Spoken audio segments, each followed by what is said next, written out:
Stephen, I'm so pleased that you've joined me for a few minutes. We want to share this wonderful news with the community at the Founders Chair and beyond about why you joined, what makes it special, what things the community can expect from your role going forward. So let me start with the first question.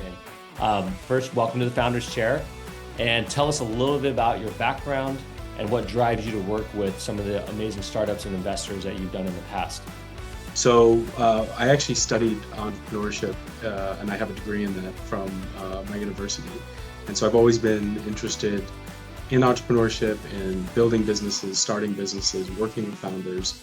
I went a corporate route early in my career, working for insurance carriers, eventually worked for a reinsurer. Spent about 15 years in the corporate world. It's been great. It's given me tons of opportunity. But through that, and especially through the last 4 years of my corporate world, I was working a lot with startups and founders and found that they really need people that have done the corporate world, that know how to navigate the intricacies and the red tape and the bureaucracy of getting into these large organizations. Some of them don't necessarily speak the corporate know-how or the insurance know-how, and being able to help firms like that are early stage and not only navigate, tell their story, but also build their business as they're growing just really, really excites me and gets me going. And it kind of gets me back to my roots of what I studied when I was an early entrepreneur coming out of college.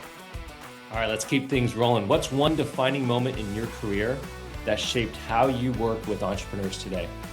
Yeah, for sure. So early in my corporate career, kind of midway through my corporate career, I guess, I was what's called an intrapreneur. So you're one that's trying to create change from within the organization.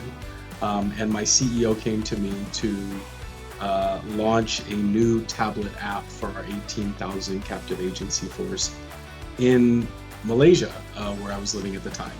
And we were working on the project. I had a budget of about $15 or $20 million. I had about 75 people working for me on the project. I was like 30 years old. It was kind of the biggest project I had run in my career at the time. And I remember we were working as a project team, and we were just kind of heads down all the time, working on requirements, working on this, that, and the other. And we had our big agency conference, and I was there to give the launch or the preview launch of the app. And I stood up on stage in front of 5,000 agents. And I had what I like to call my Steve Jobs moment, where I took out, all our agents had been using laptops at the time, and I pulled out a tablet and I said, "You guys are moving to this," and everyone was screaming, and it was one of the coolest things. And yes, obviously it was great to have 5,000 people cheering for me, but it was that moment that I realized, oh wait, like us building something and starting something from scratch, that somebody actually wants, is really cool. And I realized like that's what founders do all the time. Like they find a problem, they find a need that someone really wants, and then they go and build it. And then like when they launch it, hopefully people are like, "Yeah, we were waiting for this." And that was kind of my first time doing that on a real kind of larger scale. And that was really cool for me in my career. Now, let's transition a bit over into the alignment and role that you're playing for the Founders Chair. You've worked with a host of founders and funding groups. What attracted you to the Founders Chair the most? It's interesting. My last firm that I was with, we were technically doing venture investing off the balance sheet, and we were also an LP in a number of different funds. And I've worked with a lot of funds, over the last 5 or 6 years in my career. It was last year actually that the Founders Chair came on my radar. I had a startup I was advising that said, "Hey, I'm going to this investor event in Philadelphia in a couple weeks, and we're going to have a bunch of angels around the table." And I was like, "What's it called?" And they're like, "Founders Chair." And I was like, "I haven't heard of that." And I've heard of a lot of things in insurtech. I keep my finger on the pulse, and I was like, what is this? And after seeing the pictures in the event and hearing about the experience, it was just such a unique experience that I hadn't quite seen in the insurance world yet. And again, I've been kind of following insurtech, at least in the United States, since 2017 when I moved back. And I've gone to a bunch of the incubators and the hackathons and the studios, and all of those play their roles. Like, it's not to knock anything, but to bring together seasoned, experienced veterans that are currently working and or just retired, and that really have the knowledge and the wherewithal to roll up their sleeves and help these founders is something totally compelling. Plus having deal flow for them that's curated and picked through, and not just like any Tom, Dick, and Harry, startup coming in. Like that's very compelling. I can say, two things. Like I went to my first event in Irvine in December, and just the caliber of people around the table, both from the funders as well as the caliber of the startups coming, was something I hadn't seen before, which again was like, okay, this is something pretty cool.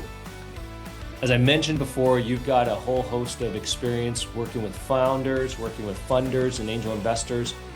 Can you share what makes the engagement level of our angels, our funders, attractive and interesting and unique? One, they're investing their own money. A lot of people that are doing venture investing, again, like it's a stressful job, but ultimately they're investing other people's money, right? And so and there's again a certain level of stress that comes with that. But when you're investing your own money into something, you're going to be a lot more incentivized to make sure that investment works.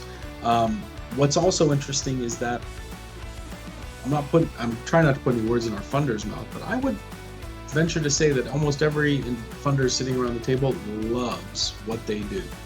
And the reason they're investing in this is because they understand it as an asset class.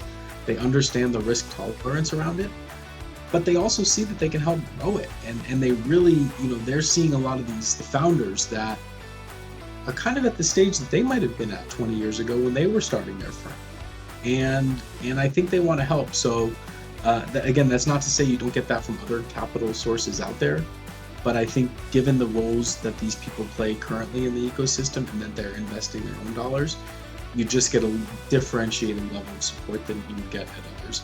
Others paired with this is still very good, and I'm not saying you choose one or the other, but for early stage companies that need that hands-on support at the beginning, I couldn't think of it better.